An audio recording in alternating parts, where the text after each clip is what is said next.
We're hearing from a teen's father as the girls' basketball coaches face rare charges in connection with her death. The two accused of second-degree murder after Amani Bell collapsed and died during an outdoor practice on an exceptionally hot August day. Our Joe Henke was the first reporter to break the news of the charges just yesterday.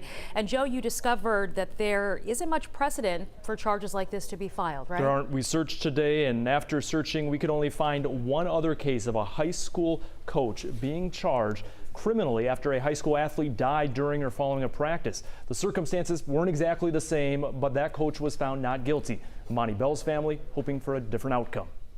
Unbelievable. Just unbelievable.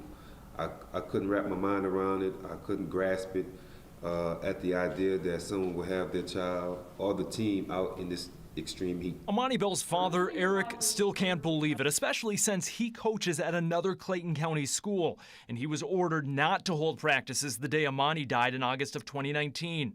Elite Scholars Academy's girls basketball team did practice outside that day, with Amani collapsing. Bell family attorneys say the heat index exceeded 100 degrees and holding practice violated county and state athletic policies, but they argue coaches held practice anyway. And Imani was listening to the authority figure like her father taught her, and this is what happened. A Clayton County grand jury has charged Amani's head basketball coach, LaRosa Ashakure, and assistant coach Dwight Palmer with second-degree murder for her death.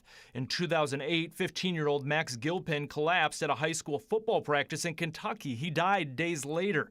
At the time, attorneys said it was the first case of a football coach being charged with a player's death. Coach David Stinson was charged with reckless homicide after holding practice and having his team run sprints in extreme heat. But defense attorneys argued several other factors contributed to Gilpin's death, and Stinson in 2009 was found not guilty. It's going to be a hard road. I mean, any case like this is. But Bell family attorney Justin Miller admits prosecutors in Clayton County will need to overcome hurdles, but unlike the Kentucky case, he believes only the heat contributed to Amani's death. There are no contributing factors. If you've seen the coroner's report, you know Imani was in perfect health. She was killed by being out there and training in that heat.